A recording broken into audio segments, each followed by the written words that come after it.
Hello everyone, नमस्कार, राम राम। तो आज अपन स्टार्ट करते हैं मनोविज्ञान और साइकोलॉजी के बारे में। जो अपन स्टार्टिंग पढ़ लेते हैं पहले मनोविज्ञान का इतिहास, जिसके अंतर्गत विभिन्न मनोवैज्ञानिकों की अवधारणाएं और मनोविज्ञान के क्या क्या लक्ष्य हैं और किन किन मनोवैज्ञानिकों ने इसे किस प्रकार से परिभाषित किया है। तो सबसे पहले अपन देखते हैं मनोविज्ञान के लक्ष्य। ठीक है, लक्ष्य के अंतर्गत मापन एवं वर्णन। दूसरा लक्ष्य है पूर्वानुमान व नियंत्रण। और तीसरा है इसके बाद व्याख्या। मनोविज्ञान के ये तीन महत्वपूर्ण लक्ष्य बताए गए हैं। तो मनोविज्ञान की शुरुआत जब हुई उस समय मनोविज्ञान दर्शन शास्त्र की एक शाखा के रूप में पढ़ा जाता था। दर्शन शास्त्र यानी फिलोसॉफी के अंतर्गत ही मनोविज्ञान को पढ़ा जाता था। उसके बाद विभिन्न मनोवैज्ञानिकों ने इसे स्वतंत्र विषय बनाने के लिए अलग अलग रूप से परिभाषित करना स्टार्ट किया। तो जब परिभाषित करना स्टार्ट किया तो सबसे पहले मनोवैज्ञानिक आए गैरेट। गैरेट ने मनोविज्ञान को दो शब्दों में विभाजित किया, साइकी प्लस लोगोस, जिसमें साइकी का अर्थ होता है आत्मा का या फिर आत्मा, और लोगोस का मतलब होता है का अध्ययन या विज्ञान।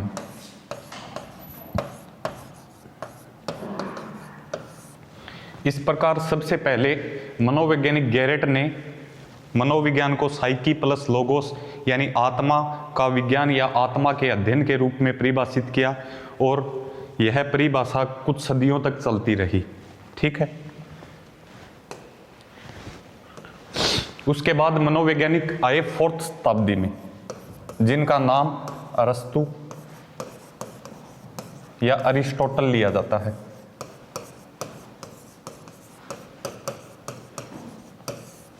अरस्तु ने मनोविज्ञान को सर्वप्रथम आत्मा का विज्ञान बताया। तो अरस्तु ने मनोविज्ञान को क्या कहा? आत्मा का विज्ञान के रूप में परिभाषित किया। जब अरस्तु आत्मा को परिभाषित करने में असफल हुए तो यह परिभाषा 17वीं शताब्दी तक चलती रही और उसके बाद अमान्य हो गई। 17वीं शताब्दी के अंतर्गत एक मनोवैज्ञानिक जो कि इटली देश के निवासी थे और उनका नाम था पोम्पोनोजी।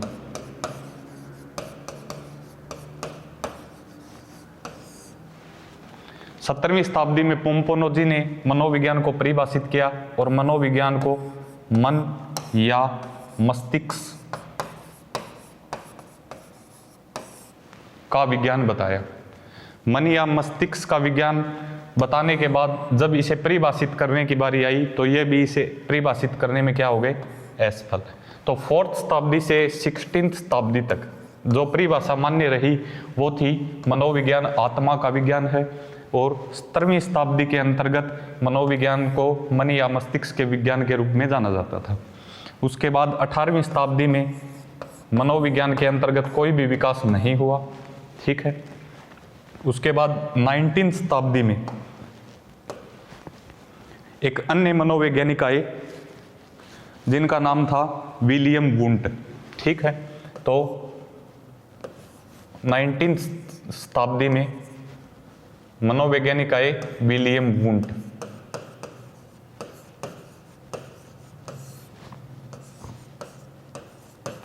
इनके साथ अन्य मनोवैज्ञानिक थे विलियम जेम्स,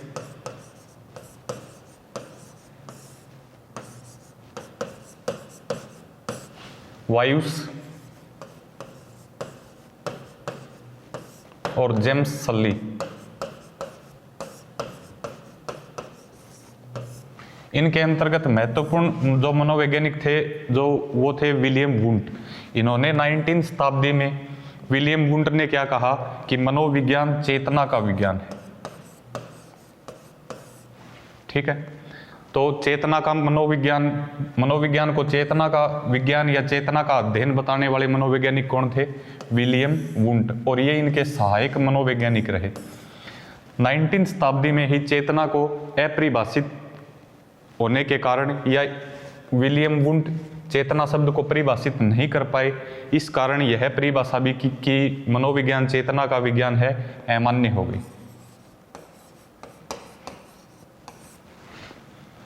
इसके बाद 20वीं शताब्दी में मनोवैज्ञानिक आए वाटसन। वाटसन ने मनोविज्ञान को व्यवहार का विज्ञान बताया।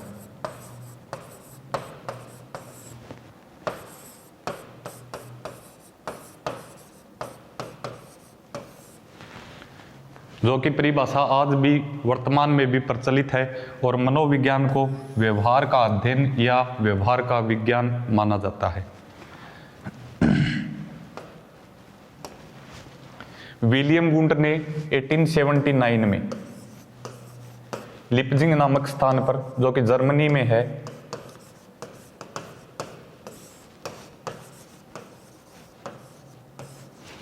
फर्स्ट मनोवैज्ञानिक प्रयोगशाला की स्थापना की।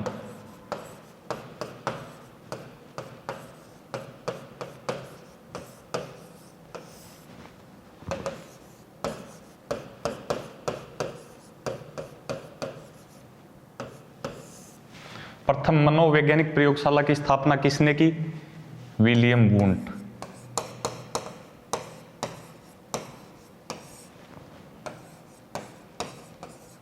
कहां पे की? लिप्जिंग नामक स्थान पर। कहां पे है? जर्मनी में। ठीक है। और विश्वविद्यालय का नाम था कार्ल मार्क्स विश्वविद्यालय।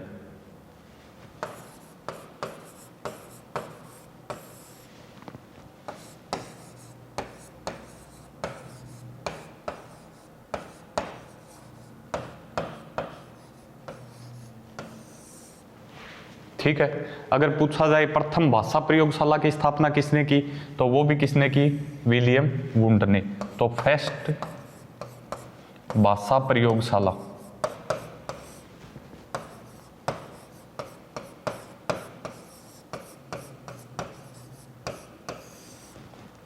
के जनक, प्रथम भाषा प्रयोगशाला के जनक भी कौन रहे हैं? विलियम वुंट रहे हैं। प्रथम मनोवैज्ञानिक प्रयोगशाला कब स्थापित की गई? 1879 में। कहां पे की गई? लिप्जिंग, जर्मनी में की गई। विश्वविद्यालय का वर्तमान में नाम क्या है? कार्ल मार्क्स विश्वविद्यालय।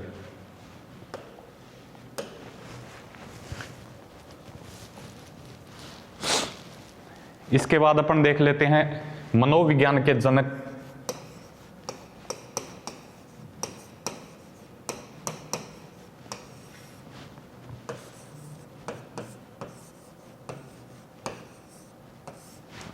या फिर आधुनिक मनोविज्ञान का जनक।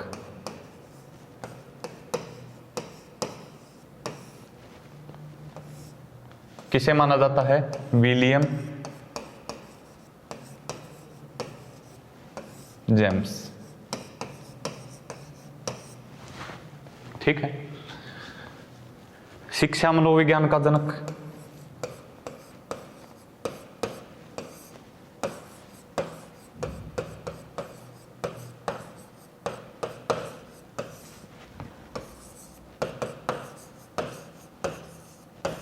कौन है? थॉर्नडाइक।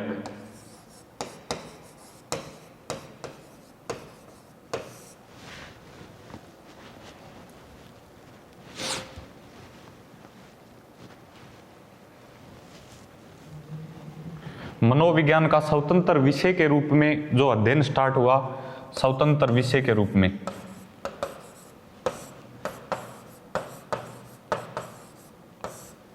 अध्ययन कब स्टार्ट हुआ? 19वीं शताब्दी में या फिर 1900 ईस्वी में।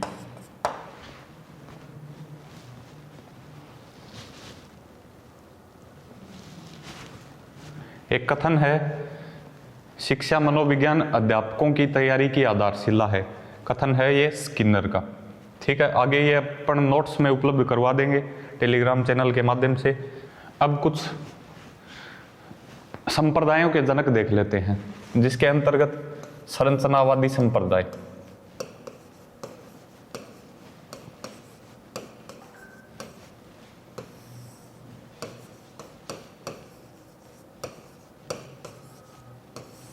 जनक कौन है?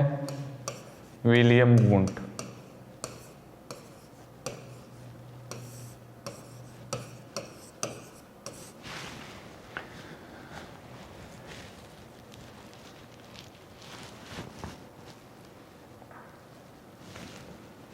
उसके बाद दूसरा संप्रदाय है प्रकार्यवादी।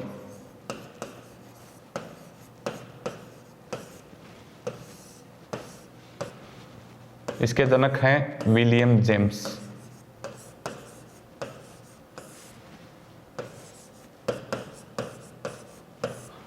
संप्रदाय व संप्रदाय को देने वाले मनोवैज्ञानिकों के बारे में एग्जाम में सीधा कथन पूछा जाता है, अतः अपने को याद रखना है संरचनावादी संप्रदाय के जनक हैं विलियम वुंट और प्रकार्यवादी संप्रदाय के जनक हैं विलियम जेम्स।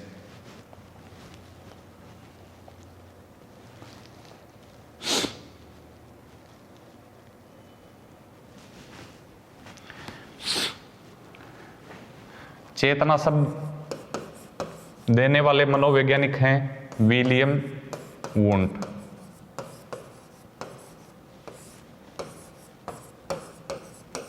एक मनोवैज्ञानिक आए जिनका नाम क्या था?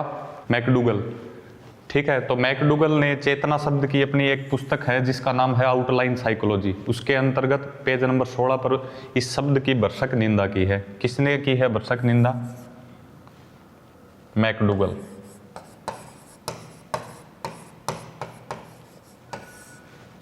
पेज नंबर कितना है? 16। पेज नंबर पूछा नहीं जाता, लेकिन कई बार एग्जाम में पूछ लिया जाता है। और शब्द की क्या की है? भरसक निंदा।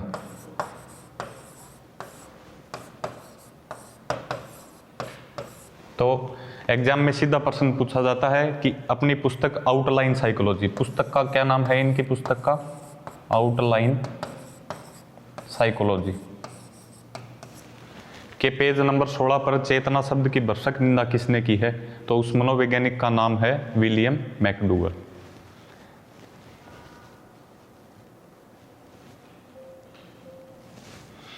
तो 20वीं शताब्दी के अंतर्गत अब जो वर्तमान में परिभाषा प्रचलित है वो है व्यवहार का विज्ञान। और व्यवहार का विज्ञान बताने वाले प्रमुख मनोवैज्ञानिक हैं वाटसन। वाटसन के साथ में कौन कौन अन्य मनोवैज्ञानिक जैसे स्किनर हुए, मैकडूगल हुए, इन्होंने भी इनको प्रोत्साहित किया और मनोविज्ञान को व्यवहार का विज्ञान माना। तो 20वीं शताब्दी के अंतर्गत जो प्रचलित परिभाषा है मनोविज्ञान को जो माना गया है वो है व्यवहार का विज्ञान। वाटसन का एक कथन है कि आप मुझे कोई भी बालक दे दो, मैं उसे वो बना सकता हूँ जो मैं चाहता हूँ। यानी अर्थात बालक किसी भी परिवार से हो, किसी भी समाज से हो, किसी भी IQ लेवल का हो, ये मनोवैज्ञानिक क्या कहते हैं कि मैं उसे वो बना सकता हूँ जो मैं चाहता हूँ। तो ये परिभाषा है किसकी? वाटसन की, कि आप मुझे कोई भी बालक दे दो, मैं उसे वो बना सकता हूँ जो मैं चाहता हूँ। अंत में वुडवर्थ ने सभी परिभाषाओं को मिलाकर एक परिभाषा दी। किसने? वुडवर्थ। वुडवर्थ ने मनोविज्ञान को परिभाषित किया कि मनोविज्ञान ने पहले अपनी आत्मा का त्याग किया, फिर मन या मस्तिष्क का त्याग किया, फिर चेतना का त्याग किया, और वर्तमान में मनोविज्ञान व्यवहार के विज्ञान के रूप में परिभाषित किया जाता है। तो यह सभी परिभाषाओं का एक मिला जुला रूप है जो किसने प्रस्तुत किया है? वुडवर्थ ने प्रस्तुत किया है। ठीक, मनोविज्ञान को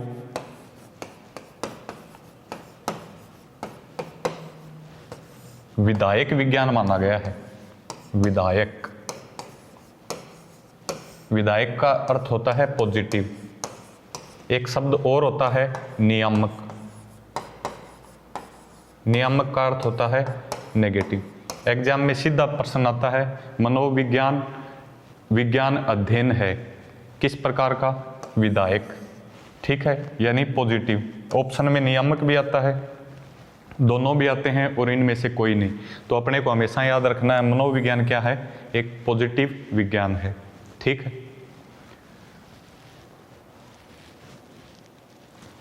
इसके बाद कुछ परिभाषाएं आती हैं जिसके अंतर्गत करो एवं करो,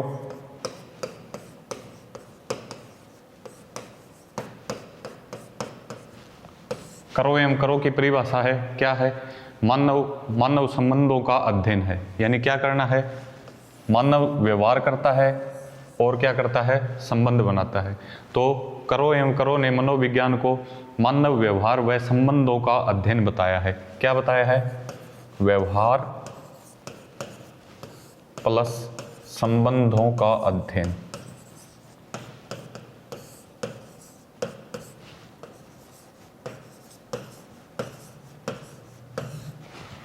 ठीक है, वाटसन की परिभाषा अपन ने पढ़ी ली है कि मनोविज्ञान व्यवहार का विज्ञान है। इसके अलावा अरस्तु की परिभाषा अपन ने पढ़ी कि मनोविज्ञान आत्मा का विज्ञान है। इसके अलावा अपन ने पढ़ा पोम्पोनोजी के बारे में, जो इटली के थे, उन्होंने बताया मनोविज्ञान मन या मस्तिष्क का विज्ञान है। इसके अलावा अपन ने पढ़ा विलियम वुंट के बारे में, उन्होंने बताया मनोविज्ञान चेतना का विज्ञान है। ठीक,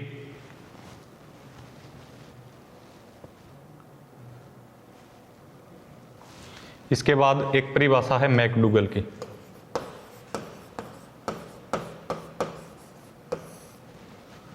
मैकडूगल क्या कहते हैं? मनोविज्ञान मानव आचरण व व्यवहार का विज्ञान है। तो मानवीय आचरण व व्यवहार का विज्ञान है। किसने परिभाषित किया है? मैकडूगल ने। गल यानी होती है बात, बात से अपना पता चलता है आचरण। ठीक है, करो एवं करो, क्या करो? अच्छा व्यवहार करो और अच्छे संबंध बनाओ। ठीक है, इस प्रकार अपन अलग अलग मनोवैज्ञानिकों की जो परिभाषाएं हैं वो उनके नामों से ही जोड़कर याद रख सकते हैं। इसके बाद एक मनोवैज्ञानिक हैं अरस्तु। अरस्तु ने आत्मा का मनोविज्ञान बताया ही है। उसके बाद निष्कर्ष रूप में अपन देख सकते हैं कि मनोविज्ञान एक विधायक विज्ञान है जो वर्तमान में व्यवहार के विज्ञान की व्याख्या करता है। अब मनोविज्ञान की दो प्रकार की शाखाएं बताई गई हैं, जिसके अंतर्गत मुख्य शाखाएं व कुछ गौण शाखाएं बताई गई हैं। तो मुख्य शाखा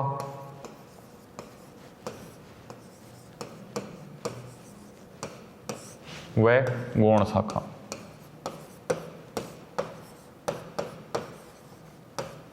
ठीक है, मुख्य शाखाओं के अंतर्गत 14 शाखाएं बताई गई हैं, गौण शाखाओं के अंतर्गत 3 शाखाएं बताई गई हैं। तो 14 के अंतर्गत सामान्य मनोविज्ञान, असामान्य मनोविज्ञान, पशु मनोविज्ञान, परा मनोविज्ञान, बाल मनोविज्ञान, इस प्रकार की कितनी शाखाएं हैं? 14। और गौण मनोविज्ञान के अंतर्गत 3 शाखाएं हैं। पहली राजनीतिक, दूसरी आर्थिक और तीसरी शाखा का नाम है व्यक्तिक।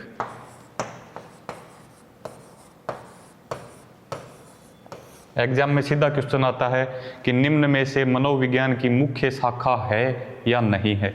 तो अपने को जो मुख्य शाखाएं हैं 14, ये याद नहीं रखनी है। अपने को क्या याद रखना है?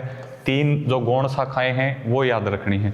ठीक है, तो जब एग्जाम में क्वेश्चन आएगा, पूछेगा कि निम्न में से गौण शाखा नहीं है, तो 3 तो ये शाखाएं मिलेंगी और चौथा जो ऑप्शन मिलेगा वो अपने को इनमें से मिलेगा, तो उसको अपने को क्या करना है? नहीं है। या फिर पूछा जाएगा कि निम्न में से मुख्य शाखा नहीं है, तो 3 ऑप्शन तो आएंगे मुख्य शाखा में से और चौथा आएगा किसमें से? राजनीतिक, आर्थिक या व्यक्तिक में से। तो अपने को क्या करना है? राजनीतिक, आर्थिक, व्यक्तिक में से आएगा, उसको क्या करना है कि ये वाला नहीं है। तो इस प्रकार अपन चूज कर सकते हैं, न कि अपने को ये 14 शाखाएं रटनी है, न अपने को ये 3 शाखाएं रटनी है। बस इनको याद रखना है, राजनीतिक, आर्थिक, व्यक्तिक। व्यक्ति क्या करता है? राजनीति भी करता है और उसको क्या चाहिए? अर्थ यानी पैसे की भी जरूरत होती है। तो मनोविज्ञान की गौण शाखाएं कौन कौन सी हैं?